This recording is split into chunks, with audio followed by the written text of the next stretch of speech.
Ekitongole kya poliisi kivuddeyo ne kigumya bannayuganda nga bwe bagenda okwetegereza amaanyi agaakoseddwa ku bagambibwa okuba ababbi abaalumba ku Acacia Mall ku ntandikwa y'omwaka guno. Kinajjukirwa nti abantu bano aboogerwako baakubwa amasasi ne bafiirawo nga bagezaako okubba ensimbi ku Acacia, era bonna mukaaga okuli Hamis Muhammad amanyiddwa nga Chemical, Lukwago Sharif, Katongole Fahad, Obaka Weesi n'abalala bakkirira ezira kumwa. Kiyinza kuba na kigendererwa kyasi kya kutta busi muntu, wabaawo kimu oba bibiri ekitagenda bulungi.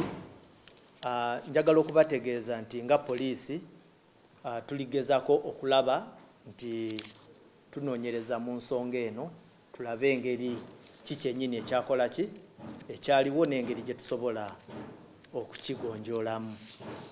Naye nga mulina okumanya nti obulabe bwowe buli mu bantu ab'ekika kino. Omwogezi wa poliisi mu ggwanga Kituuma Lusoke ategeeza nti abantu bano baali babbi ku ngwa era nga beenyigidde mu bumenyi bw'amateeka obutali bumu. Ogamba ababbi balina pangas, balina kiki, balina emmundu, naye bano ababbi okukosebwa kwe batuusiza ku bantu si kutono.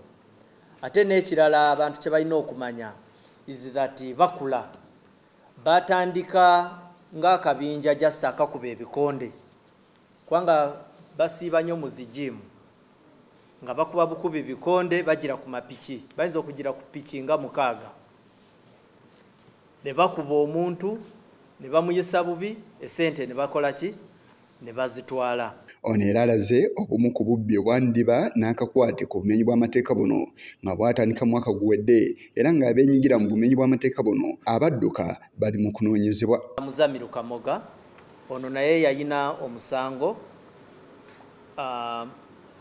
ku Jinja Road, era rekodi yaabwe weeri tuzze tufuna obuzibu nabo kati nga January 11th oba 11 baataakinga omusuubuzi ne bamubbako miliyoni 10. Yali ava mu Stanbic Bank bwayise nga sente azitwala agenda Matuga.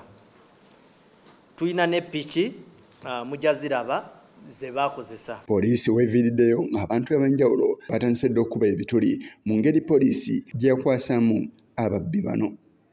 Yise Kigongo ku lwa Channel 44 Oligulo.